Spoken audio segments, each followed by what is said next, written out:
Okay, I'm gonna be honest. The first thing that I thought that when I heard the dialogue was gonna be a lecture instead because of so many people, I thought a 2-hour lecture. But thankfully it didn't last that long, and it was actually pretty interesting, though I found the videos the most interesting part, especially the one about the empathetic civilization. Uh, no, as far as the questions go, dialogue is a very important method of understanding each other. Uh, it's a way for us to express our ideas and ways of thinking. So, as well as for us to improve improve what I just said with from the ideas of others. Without dialogue, there would be little to no understanding of people, and therefore empathy could not exist. If we approach empathy with if we approach conflict with empathy, I had that backwards.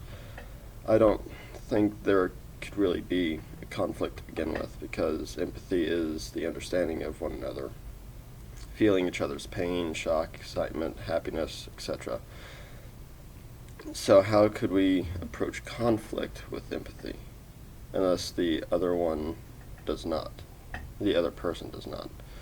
If we understand the person, or try to understand them through conversing or debating with them, how could there be a conflict, which is the clash of two people with their own resolute and immovable opinions?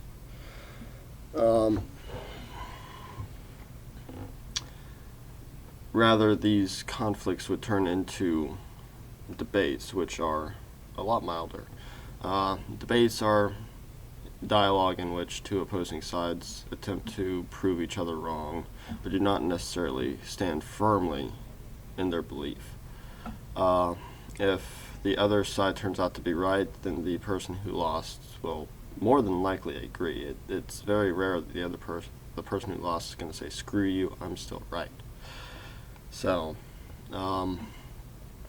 in a conflict, both parties come out with the same beliefs that they had going in, regardless of the victor. As such, approaching conflict with empathy would more than likely eradicate conflict altogether. And I believe that it would be possible to reach all of humanity through empathy. I really don't understand how it couldn't be possible.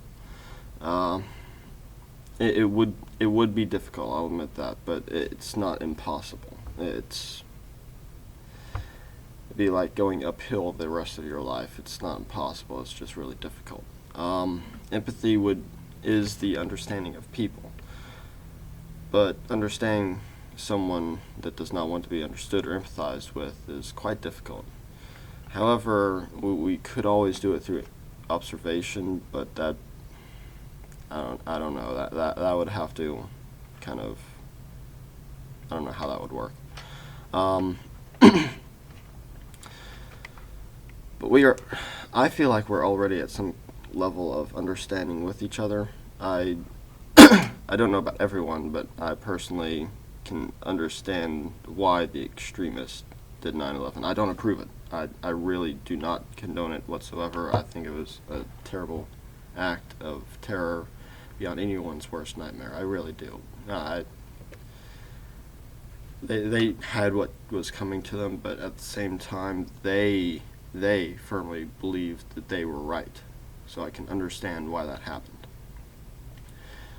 As that, in my opinion, is a perfect example of empathy. Understanding someone else, understanding their motives, their actions, their reasons, without letting your personal feelings get in the way. You don't, when you, for empathy, you don't say, okay, what you're doing doesn't agree with what I'm doing, so I can't understand you.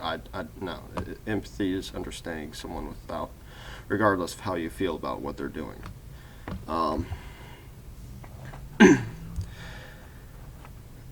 It kind of ties in with my way of thinking about life. It's, as my friend put it, whatever floats your boat. just don't float in my waters.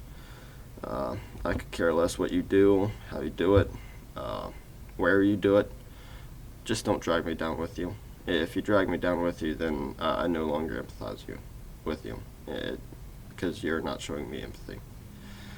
I guess that's my blog. Peace.